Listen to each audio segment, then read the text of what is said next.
মাথা ব্যথা করছিল, তাই খুব সকাল সকালে ঘুম ভেঙে গেছে। তো ঘুম থেকে উঠেই আমি 1 কাপ কফি খেয়ে নিলাম, কারণ কফি খেলে মাথা ব্যথাটা কমে। সাথে ওষুধও খেয়েছিলাম। তো হ্যালো এভরিওয়ান, আসসালামু আলাইকুম। কেমন আছেন সবাই? আশা করছি সবাই খুব ভালো আছেন। ইদানিং আমার প্রায় মাথা ব্যথা হয়। ডক্টর দেখিয়েছি, 2 মাসের ওষুধও দিয়েছে, দেখা যাক কি হয়। অবশ্য আমার মাইগ্রেন আছে, আর বেশি টেনশন করলে মাইগ্রেনের ব্যথাটা বাড়ে, বা অনিয়ম হলে মাইগ্রেনের ব্যথাটা বাড়ে। তো সকালের কাজগুলো সেরে নিয়ে রান্না বান্না শুরু করে দিয়েছিলাম, কারণ আজকে 2টা রান্না করব। বাবু খাবে না হচ্ছে মাছ, আর আমি খাবো না মাংস। তো সেজন্য 2 জনের জন্য 2 রকম রান্না করছিলাম।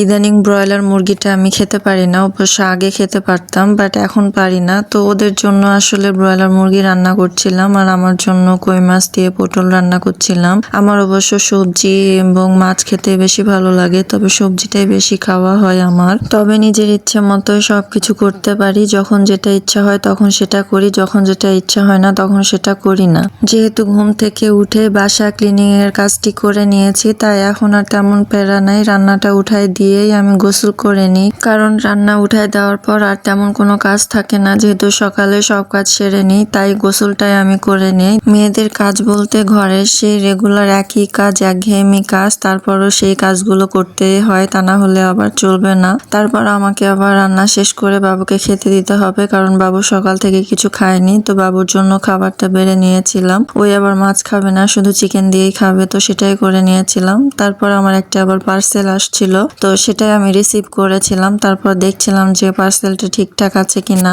এটা একটা 3 পিস ছিল, এটা আমি নিয়েছিলাম অনলাইন থেকে। আমার বেশিরভাগ কেনাকাটা করা হয় অনলাইন থেকে। এটা ডিসকাউন্টের প্রাইজে ছিল, সেজন্য আমি নিয়ে নিয়েছিলাম, কারণ আমার কাছে খুবই কম মনে হয়েছে দামটা। কালার কম্বিনেশনটা আমার কাছে অনেক বেশি ভালো লেগেছে, সেজন্য নিয়ে নিয়েছিলাম। তারপর বিকেলে আবার হচ্ছে একটু বাইরে যাব, কারণ বাবু বলছিল যে রামেন খাবে, ও খুবই রামেন খেতে চাচ্ছে। তো কালকে নেওয়া হয়নি, তো আজকে নেওয়ার জন্য চলে যাব। তো বাজারে যে প্রথমে আমি আগে হচ্ছে বাবুর জন্য ওষুধ কিনে নিয়েছিলাম, কারণ সেগুলো শেষ হয়ে গিয়েছিল, তাই কেনা জরুরি, কারণ কখন কি হয় বলা যায় না। ওষুধ সবসময় কাছে থাকাই লাগে। তো ওষুধগুলো কেনার পর আমি হচ্ছে রামেন কিনতে চলে গিয়েছিলাম। তো মিস্টার নুডলস এর রামেনটা চাচ্ছিলাম, বাট সেটা পেলাম না। তো যেগুলা পেয়েছিলাম সেটাই নিয়ে নিয়েছিলাম। তো আজকের এই ছোট্ট ভিডিওটি এখানে শেষ করছি। নেক্সট ভিডিওতে দেখা হয়ে যাবে। ততক্ষণ সবাই ভালো থাকবেন। আল্লাহ হাফেজ।